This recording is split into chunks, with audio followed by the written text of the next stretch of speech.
from the College by the Lake, Coeur d'Alene, Idaho.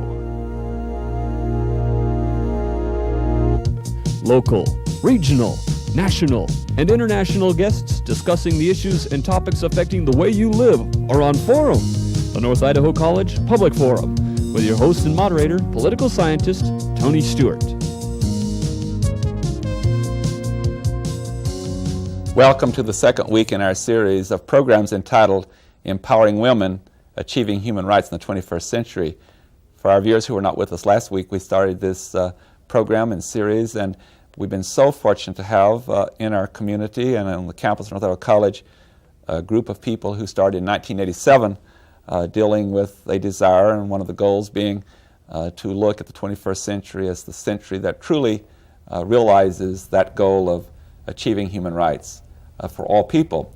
And at this conference we've had a really exciting time and number of people who are truly committed with great passion for this issue and have great expertise, and that's certainly true of our two guests today. We welcome to Idaho and to this program two distinguished guests from New York City. Our guests are Ann C. Stevens and Dr. Peter Juvler. As to background, Ann Stevens is a volunteer and consultant to Women's Commission for Refugee Women and Children, and she also was administrator coordinator for the 1991 USSR United States Dialogue on Human Rights and the Future. Her spouse, Dr. Juvler, is a professor of political science at Barnard College at Columbia University, and he also is the co-director of Columbia University's Human Rights Center. Ann and Peter, it's a pleasure to have you on our program in our city, and we congratulate you for the work you're doing, and we look forward to the interview. Thank you. And as always, I'm pleased to have our two regular panelists, Janelle Burke, who is an attorney in the state of Idaho, and next to her is Steve Schenck, who is the Dean of College Relations and Development at North Idaho College, and I shall ask Janelle to commence the questioning. Well, Peter, let's start with you. What led you to this conference? What is your background, and what led you to come to Coeur d'Alene at this time? I suppose it was a combination of strong interest in human rights and a desire to establish a dialogue with people who we knew thought very differently than we did about human rights, which were the people in the Soviet Union. And so we started to go over there, and it was in some ways a mixture of the unexpected and in some ways the frustrating. And I think that is what human rights work is about. It was unexpected, for example, because one of the first things that happened over there as we were beginning to lay the groundwork for an exchange was to be invited to Estonia, which was still very much a part of the Soviet Union, and as you are, sort of to the northwest of a large country, and kind of feeling proud of itself as you feel proud of yourselves. And I was warned by the Estonian who was going to interview me that this was going to be a lot more open than I thought it would be. And I went in and I made him sign a pledge that my words wouldn't be censored and all that. And he was really quite amused by this because, in fact, this was the opening up in Estonia, at least under Gorbachev. They were taking things in their hands. And very soon afterwards, we went to a great big public gathering where for the first time the Estonian flag was illegally, but nonetheless, being displayed. And 150,000 people, one out of every 10 Estonians, was there, cheering on their delegates to the party conference, which was still a Communist Party conference.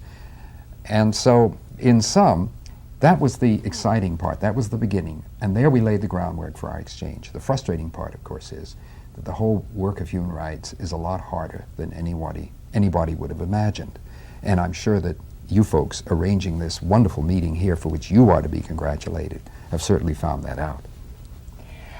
Well, Ann, Peter's told us a little bit about what led him here today. How did you come? What was your path? Well, I have worked with Peter, and he's certainly right that it is a difficult kind of work. It takes a lot of patience. But in the process, I have also developed my own career and my own interests. And about 3.5 years ago, in fact, at the advent of the Gulf War, I was not working and needed something to do. I called the International Rescue Committee in New York to volunteer. I thought they needed volunteers. And came into contact with the director Then she was only a part-time director of the Women's Commission for Refugee Women and Children, a very new organization at that time. And ever since then, I have been working with them at times as a consultant and at times as a volunteer to promote the human rights of refugee women and children. I think that many people probably do know, but for the information of those who don't, nearly 80% of the refugees in the world today are women and children. In Bosnia, for instance, 90% approximately are women and children. So it's very much a women's issue. It's very much an issue that revolves around violence, and it is something that I'm increasingly passionate about and very glad to be here to talk about. Steve Sheen. And is there a reason why such a high proportion of refugees in the world are women and children? Is it a power issue? Well, it is in a certain sense. Men in a setting where there is strife, where there is violence, I think are in first place better able to protect themselves. Very often they join those who are part of the violence, the armies, the guerrillas, the terrorists, whatever. So it's left to the women and children to do what they're capable of doing to protect themselves and to preserve their lives, their children's lives, and that is generally to flee. And that is probably the reason. And women and children are a very large percentage of the total group of refugees, but how large is that group? How many people are we talking? We're talking about 18 million, perhaps, in the world today. Worldwide. Perhaps even more than that. As we know, there are new refugees every day. The small country, small nation in Africa, Burundi, has now had another cycle of violence. There are new refugees in Cambodia because there is still violence, inter-party violence going on there, so there's more all the time. Peter, I should leave these questions to Tony Stewart, because as one political scientist to another, you'll discuss these things at a level. I thought he looked very particularly intelligent. He'll get to you. If you get off base, we will correct you, Steve. Well, let me just open the door to further discussions. Could you put what Ann was saying in sort of a political science perspective? What's the impact of that refugee problem on the kinds of things you study? Well, I think one of the important things is that some of us political scientists are beginning to get involved in that study, because ultimately, Anne will probably be the first to tell you that refugees are a symptom; they're not a cause. My particular area of study is the former Soviet Union and the states that make up the former Soviet Union, and our dialogue actually originated not only through Estonia but centrally through the Russians. The Russians are now receiving must be more than 2 million refugees coming from other places in the border states of and there must be now over 3 million refugees within the former Soviet Union itself. Now, under communism, you had mass purges, and then you had a period when violence abated somewhat, and you had maybe, when Gorbachev came in, perhaps a little over 1,000 political prisoners, and then plus a lot of control and repression. But as the system liberalized, as the political climate changed, instead of things getting better for human rights, they kind of changed. And actually the casualties, the human rights casualties, are much greater now than they were under Brezhnev, even though there's much more freedom. And that's why I call this whole thing, as a political scientist, the ordeal of freedom between two political communities, between the totalitarian community, which although dominating, as Riane Eisler, wonderful talked about today, was at the same time an order-producing a system. It was a community based on central authority and hierarchy. Between that community now and a democratic community, which is yet to be formed. And human rights, although in many respects they are better in some areas as expression, in the areas of ethnic conflict they are worse, and in areas of women's lives they are considerably worse. I used to do a lot of work on family policy. I wrote a great deal on it. And one of the first things I discovered was that it was getting much worse under Gorbachev for women than it had been before, even if it was getting better for intellectuals in some ways, and getting better for people who wanted to write freely and so forth, people who wanted to travel abroad, people who wanted to emigrate. But for women it got increasingly worse. Peter, I've had the opportunity to talk with you on the phone a number of times. In fact, you and Ann both have had one of the enriching processes for me in this whole preparation. Vice versa, may I say. People like you. And one of the things that we have discovered in our discussions with you, that you've been doing some very important work that has to do with our curricula and around the world, and how we have so many communities have been left out, and Yes. women being a good example. Yes. Would you share with us two things, really? One is, why was this such a deliberate process that happened? And two, tell us about your work and some programs that you are now developing on women's issues. I think that the people who wrote the major human rights documents, with the distinguished and wonderful exception of Eleanor Roosevelt herself, who was one of the prime authors of the Universal Declaration of Human Rights, were men in a man's world. It was the first standards were the human rights standards in the post-war era now, were the product of governments.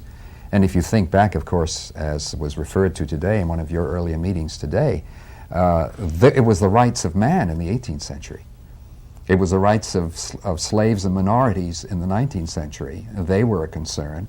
And if you will remember, it was women abolitionists who were working for the rights of slaves who began to discover that their own rights were in some ways jeopardized. And it's that sort of world that in many respects we still live in. And what my almost accidental discovery has been is that there is a mission for a man who is not a women's studies specialist, who is a political scientist. And that I'm talking now for many men who I hope will take this up, and I believe are taking it up, to mainstream, what I call mainstream, the teaching of women's human rights, the basic documents, the basic problems, some of the great issues, some of the problems in different countries of the world, the importance of women for development, into the teaching of human rights generally, and then taking human rights and putting it into basic political science courses. Mine is one of the few comparative courses that has a substantial part on human rights. And then within that, making sure that issues of the rights of women, children, etc., are covered. Not out of moral principle, but of because of the centrality of women's rights as both a symptom and a cause of world development. It's absolutely central, and I have no doubts about that, and I have no particular credentials as a feminist in any way, but I just believe in this because I think that's what the data tell us, and that's what the theories tell us as well as the practice. One other follow-up question, Peter, and that is that we talked before we went on the air that some individuals indicate that we should stop identifying particular groups or that have faced exclusion and use all-encompassing terms.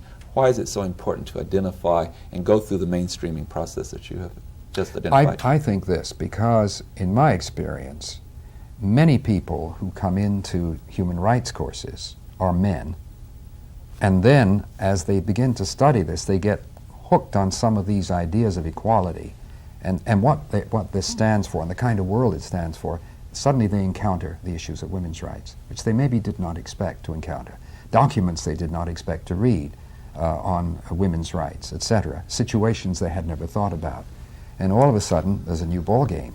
And they either reject it for a while, and maybe some will always reject it, or others find themselves accepting women's human rights as a major component part of it. The other is that if you teach this stuff in areas where human rights are only one subject, you bring in many people who had not even an interest in human rights. So you have a double return. Those who learn about human rights and those who learn about women's human rights. That is one, by the way, the mainstreaming was referred to in the Vienna World Conference on Human Rights, just now in 1993, where they said that the whole question of the protection of women's human rights must be mainstream, must be a part of all the activity of the United Nations. And I believe that the question of women's human rights must be part of all the activity of any human rights education. And again, your commitment is so to be commended, and you have, I can tell, a passion for your concerns. And as Peter's been talking, it came to mind to me that if it was a lot of men who were refugees, that the issue might be addressed more quickly and more successfully than the fact that it's so many of it are women and children. again, I guess I have a two-part question. First of all, do you find that in your work and your study? And then number two would be, what is the role of the United Nations? Is the United Nations beginning to address this concern? Just briefly to comment on the first question, I think that's probably right. There has been definitely a tendency over the years, even among those persons and those organizations who were devoted to assistance to refugees, to overlook the real needs of women. One of the people who is in a top position with the International Rescue Committee spoke of the work of the Women's Commission, which, by the way, is not a relief organization. We do not have overseas staff providing food or shelter or whatever. Rather, we are an advocacy organization. We look at situations where refugees are being sheltered, where refugees are flooding into areas, try to pinpoint some of the things that need to be addressed, and then advocate that those needs be addressed here in the U.S. I think that many things, the fact that women are in so many cultures taught and expected to stay in the background, to receive things through men. When aid is being distributed in refugee situations and the men are given the food, does it always get equally to the women? Probably not. When it gets to the women, what happens to it? Most of it goes to their children. It's this kind of situation which definitely probably would not be so severe if most of the refugees were women. As far as the UN, the question about the UN has definitely taken the lead in many respects in promoting the idea that international law needs to be respected by all nations. The international documents that provide the legal basis for safety for refugees in countries of first asylum, that is, in the country to which they go immediately after leaving their own country, fleeing from whatever situation they are fleeing from, is based on United Nations documents and is international law, even now recognized by the United States, which did not ratify many of these documents, still has not, as I think Rianne spoke about too. Yes. So the UN is definitely working in this field very vigorously. I think it has been through the United Nations and its influence in many countries where people who have been involved in Western human rights organizations have not had a great impact, that the idea of human rights has become more current and more important. I think this is true not only of the UN, but of non-governmental organizations as well. If it weren't for the women's organizations, the women's networks, etc., which have made it a point in the last 15 or 20 years to reach out to women in other parts of the world and to help them to determine their rights, to inform them of their rights, to stand by them when they assert their rights in their own culture, in their own community, and lastly, as refugees, because refugees are really bringing up the tail end of this process. Without those organizations and those people and those contacts, we wouldn't be where we are today, looking forward to increased human rights for everybody. Could I pick up on that? Because part of this represents a sort of dialogue that goes on between us as we inform one another when we have time. And that is that Anne's remarks about women refugees and about their position brings to mind a question that I think should be asked of every program for education in women's human rights, other than the one, does it present the rights in full context, men's rights, men's responsibilities, women's, as we were talking before. And that is, does it not only, quote, empower women, unquote, but does it, in a sense, become a process in which virtually from the beginning they empower themselves? And it seems to me that teaching generally in any level, to any group, is well done through dialogue, through interchange. As we are talking now, and maybe if we had more time, there'd be even more interchange. And your breakaway sessions, I'm sure, reflect your belief in that sort of thing. And I think where you are bringing women into these courses, and men too, the empowerment of women as an experience during the learning of human rights is part of the whole process of education. And that's whether it's in a classroom at Barnard College or North Idaho College, or whether it is in a village in Uganda, or whether it is in a refugee camp, Nyatad, in Hungary, where one of our alumni and a present senior of mine single-handedly are volunteering to bring these people, in part through the IRC fund, which channels funds, bring these people absolutely basic essentials to turn their camp from the very minimum dumping ground for Bosnian refugees coming out of that horrible war in Yugoslavia into a place of some light, some hope, even little things like knitting goods, drawing materials for the kids, and so on. Now this remarkable graduate student, maybe she will be a graduate student one day, Maxine Marcus, and Karen Donnell, who is also helping her, doing this work, I think indicates how empowered they have felt through their own education, and in a sense what they are trying to accomplish in that camp, which is to preserve among those women and children the sense that they are human beings, and that life still is something in which they can exercise one of your themes, self-determination. Thank you. Janelle Bird. Well, we've talked a little bit about history. We've talked a little bit about how things are today. Let's talk a little bit about how you would envision the world being tomorrow if in fact, we could begin to capitalize on these human rights. Anne, should we start with you? Well, you know, one of the appellations for the 20th century is the century of the refugee.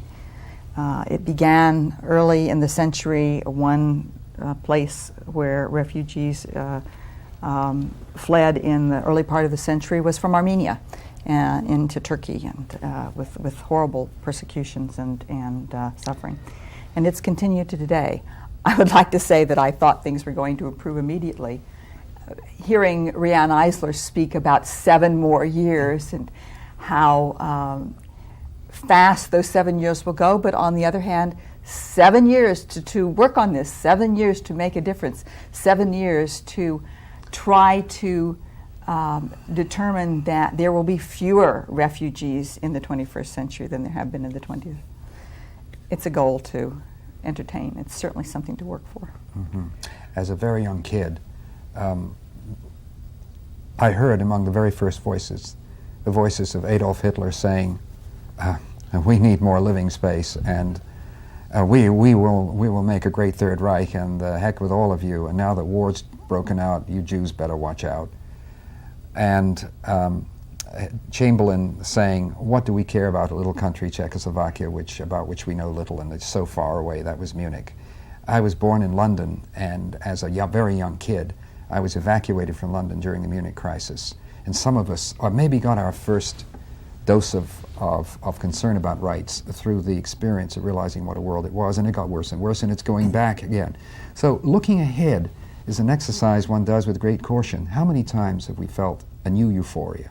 After World War II, after the end of a series of later wars, the Korean War and later wars, after the fall of the Berlin Wall, and so forth. So I dare to look ahead, though, to a world in which the spirit of the Universal Declaration is finally, Article 1, is finally realized, that all persons are born free and equal in dignity and rights. They are endowed with reason, not just emotion, reason, and should act toward one another as brothers.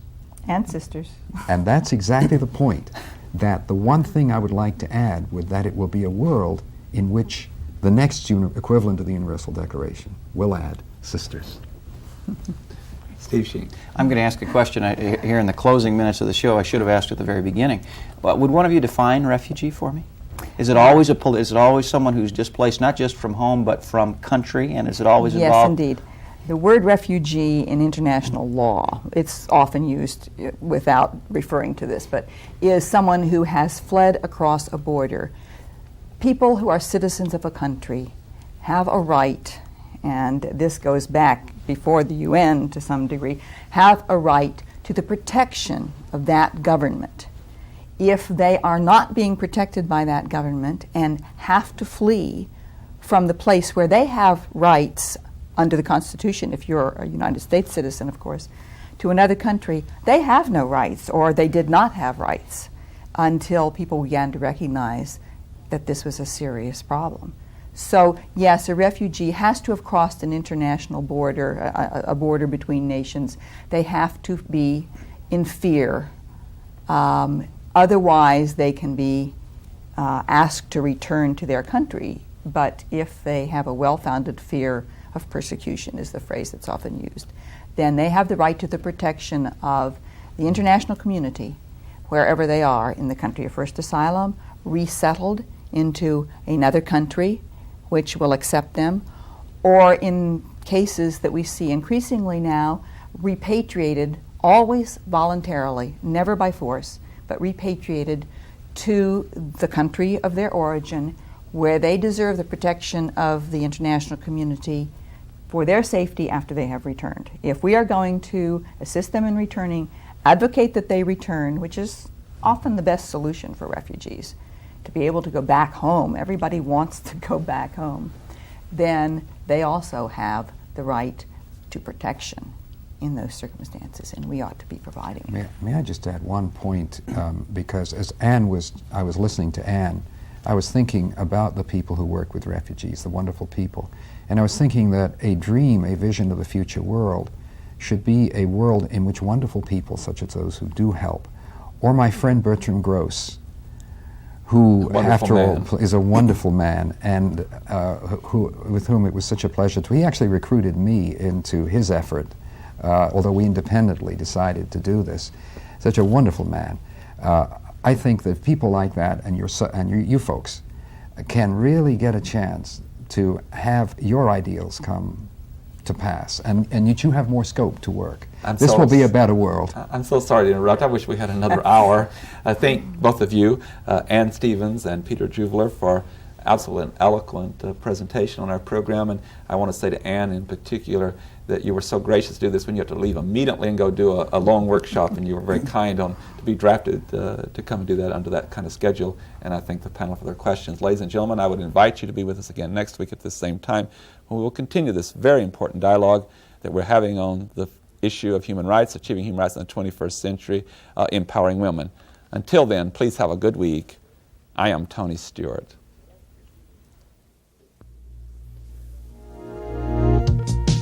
The North Idaho College Public Forum was videotaped live from the studios of Telemedia Services on the campus of North Idaho College for viewing at this more appropriate time. We invite you to join us again next week for another all-new edition of the North Idaho College Public Forum on this public television station.